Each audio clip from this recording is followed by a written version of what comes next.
नमस्कार मित्रांनो, एक्झाम जागर या एज्युकेशन यूट्यूब प्लॅटफॉर्मवर तुम्हा सर्वांचं पुन्हा एकदा स्वागत आहे। मित्रांनो, आजच्या दिवसाच्या ज्या काही चालू घडामोडी आहेत आपण त्या प्रश्नाच्या माध्यमातून समजून घेणार आहोत। एक एक प्रश्न अत्यंत महत्त्वाचा आहे, त्यासाठी व्हिडिओ शेवटपर्यंत पहा आणि जर तुम्ही चॅनलवर नवीन असाल तर चॅनलला सबस्क्राइब करा आणि त्या बाजूला जे बेल आयकॉन आहे त्यावर क्लिक करा, जेणेकरून तुम्हाला ज्यावेळेस व्हिडिओ अपलोड होईल त्यावेळेस त्या व्हिडिओचं नोटिफिकेशन मिळेल। तर आपण आजच्या सत्राला सुरुवात करूया। पहा, या आधीच्या सत्रामध्ये मी तुम्हाला एक प्रश्न विचारला होता आणि प्रश्न काय होता, तर खालीलपैकी कोणती महानगरपालिका सीबीडीसी म्हणजे सेंट्रल बँक डिजिटल करन्सी वापरणारी पहिली महानगरपालिका ठरली आहे। या प्रश्नाचं योग्य उत्तर आहे पर्याय क्रमांक 1 म्हणजेच पाटणा महानगरपालिका ही सेंट्रल बँक डिजिटल करन्सी वापरणारी पहिली महानगरपालिका ठरलेली आहे। याआधी आपण हे सुद्धा पाहिलं होतं की रिलायन्स जनरल इन्शुरन्स कंपनी ही सेंट्रल बँक डिजिटल करन्सी वापरणारी पहिली विमा कंपनी ठरलेली आहे। हे दोन्ही पॉइंट लक्षात राहू द्या। आणि आता आपण आजच्या सत्राचा पहिला प्रश्न पाहणार आहोत।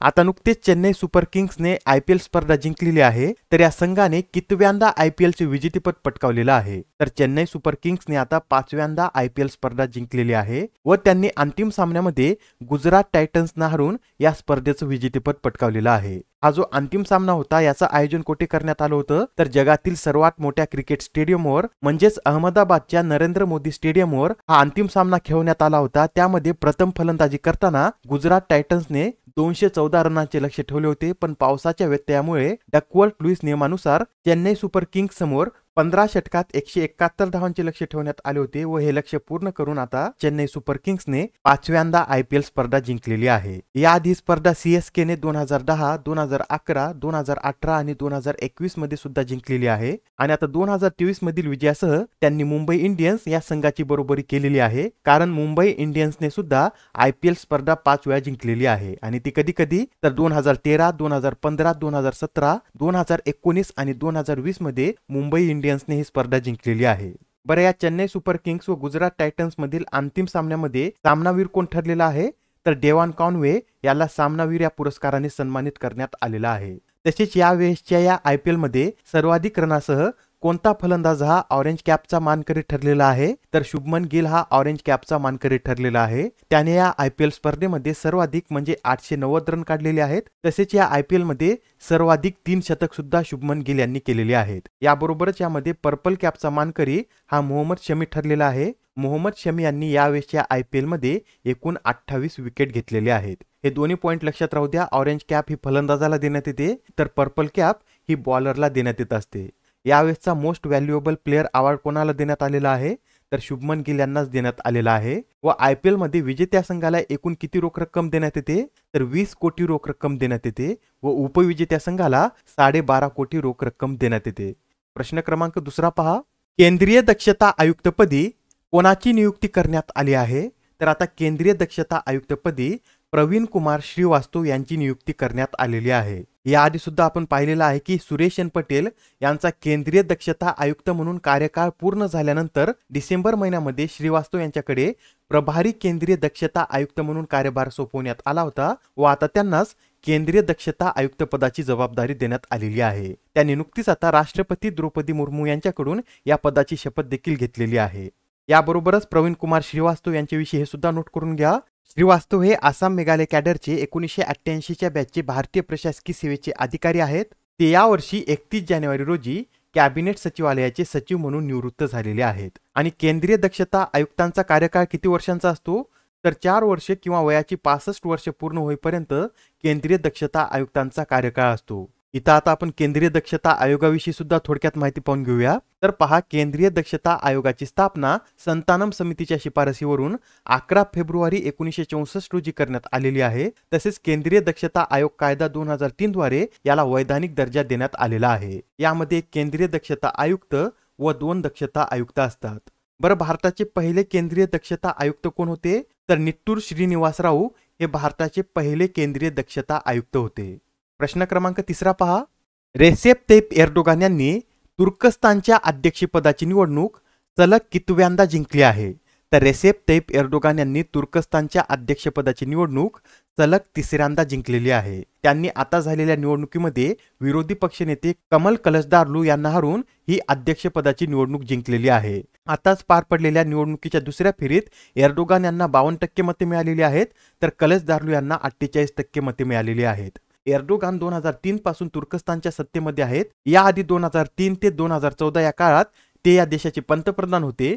तसेच 2014 पासून ते आता या देशाचे अध्यक्ष आहेत. आणि 2018 मध्ये एर्डोगान यांनी राष्ट्रपती पदाची निवडणूक जिंकल्यानंतर देशात संसदीय प्रणाली ऐवजी अध्यक्षीय प्रणाली लागू केली होती. प्रश्न क्रमांक 14 पहा. आता नुकतेच एच.एस. प्रणय यांनी मलेशिया मास्टर्स बॅडमिंटन चॅम्पियनशिप स्पर्धेचं विजेतेपद पटकावलेलं आहे. तर त्यांनी अंतिम सामन्यामध्ये कोणत्या देशाच्या खेळाडूला हरून या स्पर्धेचं विजेतेपद पटकावलेलं आहे? तर एच.एस. प्रणय यांनी अंतिम सामन्यामध्ये चीनच्या खेळाडूला म्हणजेच चीनच्या वेंग हॉंगयंग यांना पराभूत करून या स्पर्धेचं विजेतेपद पटकावलेलं आहे. तसेच पुरुष एकेरी गटात या स्पर्धेचं विजेतेपद पटकावणारे ते पहिलेच भारतीय ठरलेले आहेत आणि ही स्पर्धा जिंकणारे ते एकूण तिसरे भारतीय ठरलेले आहेत. याआधी सायना नेहवाल आणि पी.व्ही. सिंधू यांनी सुद्धा या स्पर्धेचं विजेतेपद पटकावलेलं आहे व त्यांच्यानंतर ही स्पर्धा जिंकणारे एच.एस. प्रणय हे तिसरे भारतीय ठरलेले आहेत. एच.एस. प्रणय यांनी याआधी 2017 मध्ये US ओपन ही स्पर्धा जिंकली होती. त्यानंतरचं त्यांचं हे पहिलंच वैयक्तिक विजेतेपद ठरलेलं आहे. प्रश्न क्रमांक 5 पहा. कोणत्या देशाच्या राजाने 60 वर्षानंतर भारताला प्रथमच भेट दिली आहे? तर नुकतेच आता कंबोडियाचे राजा भारत भेटीवर आलेले आहेत व कंबोडियाचे राजा आता 60 वर्षानंतर भारत भेटीवर आलेले आहेत. याआधी 1963 मध्ये कंबोडियाच्या राजाने भारताला भेट दिली होती. त्यानंतर कंबोडियाच्या राजाची ही पहिलीच भारत भेट आहे. सध्या कंबोडियाचे राजा कोण आहेत? तर नोरोडोम सिहामुनी हे कंबोडियाचे राजे आहेत आणि हे आता भारत दौऱ्यावर आलेले आहेत. व विशेष म्हणजे भारत आणि कंबोडिया यांच्यातील राजनैतिक संबंधांना आता 70 वर्षे पूर्ण झालेली आहेत. या दोन्ही देशांमध्ये 1952 मध्ये राजनैतिक संबंध प्रस्थापित झाले होते व त्याला आता 70 वर्षे पूर्ण झालेले आहेत. त्यानिमित्तच कंबोडियाचे राजा हे भारत दौऱ्यावर आलेले आहेत. यावेळी कंबोडियाच्या राजाला राष्ट्रपती भवनात गार्ड ऑफ ऑनरने देखील सन्मानित करण्यात आलेला आहे. मॅपमध्ये पहा कंबोडिया हा देश कुठे आहे?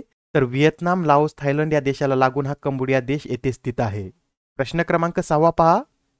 कोणाच्या हस्ते लखनौमध्ये 50,000 ग्रामपंचायतीमध्ये डिजिटल व्यवहारांना प्रोत्साहन देण्यासाठी समर्थ अभियान लॉन्च करण्यात आले आहे? हे जे अभियान आहे हे नुकतेच गिरिराज सिंह यांच्या हस्ते लॉन्च करण्यात आलेलं आहे. या अभियानाविषयी सांगायचं झालं तर ग्रामीण भागात महिलांचे सक्षमीकरण करणे आणि डिजिटल व्यवहारांना प्रोत्साहन देणे हे या अभियानाचं उद्दिष्ट आहे. तसेच ही मोहीम 1 फेब्रुवारी 2023 रोजी सुरू करण्यात आलेली आहे आणि 15 ऑगस्ट 2023 पर्यंत ही मोहीम राबवण्यात येणार आहे. आणि आता हे जे गिरिराज सिंह आहेत हे केंद्रीय ग्रामीण विकास आणि पंचायत राज मंत्री आहेत, हे सुद्धा लक्षात राहू द्या. व आता प्रश्न क्रमांक 7 पहा. अलीकडे 57वा ज्ञानपीठ पुरस्कार कोणाला प्रदान करण्यात आला आहे? तर आता हा जो 57वा ज्ञानपीठ पुरस्कार आहे हा दामोदर मोजो यांना प्रदान करण्यात आलेला आहे. आणि हा जो पुरस्कार आहे या पुरस्काराची घोषणा याआधीच करण्यात आली होती, पण याचं वितरण आता करण्यात आलेलं आहे. त्यासाठी याविषयी हे सुद्धा लक्षात राहू द्या.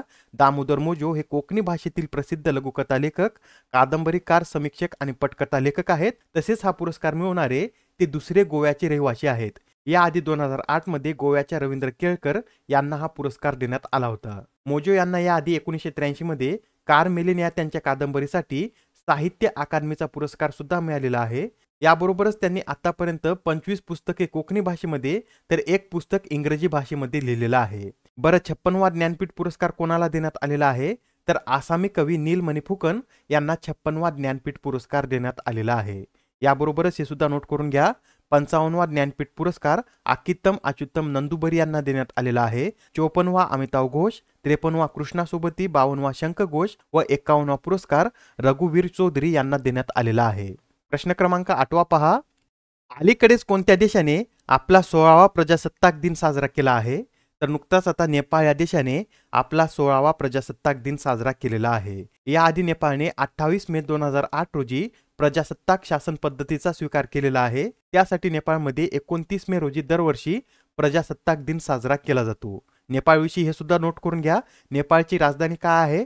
तर काठमांडू राजधानी आहे. नेपाळी रुपया हे चलन आहे आणि सध्या पुष्पकमल दहल हे पंतप्रधान तर रामचंद्र पौडेल हे नेपाळचे राष्ट्रपती आहेत. आता हा प्रश्न पहा, यामध्ये काय विचारलेला आहे? तर भारत तायकांदोच्या अध्यक्षपदी कोणाची नियुक्ती करण्यात आली आहे? तर या भारत तायकांदोच्या अध्यक्षपदी नामदेव शिरगावकर यांची नियुक्ती करण्यात आलेली आहे। हे जे नामदेव शिरगावकर आहेत ते महाराष्ट्राचे आहेत व सध्या ते महाराष्ट्र ऑलिम्पिक असोसिएशनचे सरचिटणीस देखील आहेत। याबरोबरच आता त्यांची भारत तायकांदोच्या अध्यक्षपदी सुद्धा निवड करण्यात आलेली आहे। आजच्या सत्रामधील शेवटचा प्रश्न पहा, दरवर्षी जागतिक तंबाखू विरोधी दिन हा कधी साजरा केला जातो? तर हा दिवस दरवर्षी 31 मे रोजी साजरा केला जातो आणि हा जो दिवस आहे हा दिवस साजरा करण्याची घोषणा WHO ने 1987 मध्ये केली होती। त्यानंतर 1988 मध्ये हा दिवस प्रथम साजरा करण्यात आला होता। यावेळेसची या दिवसाची थीम काय आहे? तर we need food not tobacco अशी यावेळेसची या जागतिक तंबाखू विरोधी दिनाची थीम आहे। याबरोबरच मित्रांनो हे सुद्धा नोट करून घ्या, दरवर्षी 30 मे रोजी हिंदी पत्रकारिता दिवस साजरा केला जातो आणि हा जो दिवस आहे हा 30 मे रोजीच का साजरा केला जातो? तर 30 मे 1826 साली उदंड मार्टन हे पहिले हिंदी भाषेतील वृत्तपत्र सुरू झाले होते, त्यासाठी 30 मे रोजीच हा दिवस साजरा केला जातो। व हे जे वृत्तपत्र आहे हे कुठून प्रकाशित होत असत? तर कलकत्ता शहरातून प्रकाशित होत असत आणि याची सुरुवात पंडित जुगल किशोर शुक्ला यांनी केली होती। आजच्या सत्रामधील तुमच्यासाठीचा प्रश्न पहा, कान्स फिल्म फेस्टिवल 2023 मध्ये पाल्मे डिओर पुरस्कार कोणी पटकावला आहे? आता या प्रश्नाचं उत्तर कमेंटमध्ये देण्याचा प्रयत्न करा। उत्तर चुकलं तरी काय हरकत नाही, कारण ज्यावेळेस तुम्हाला या प्रश्नाचं योग्य उत्तर माहित होतं त्यावेळेस हे प्रश्न तुमच्या दीर्घकाळापर्यंत लक्षात राहतात। तर आता पुढच्या सत्रामध्ये पुन्हा भेटूया। धन्यवाद।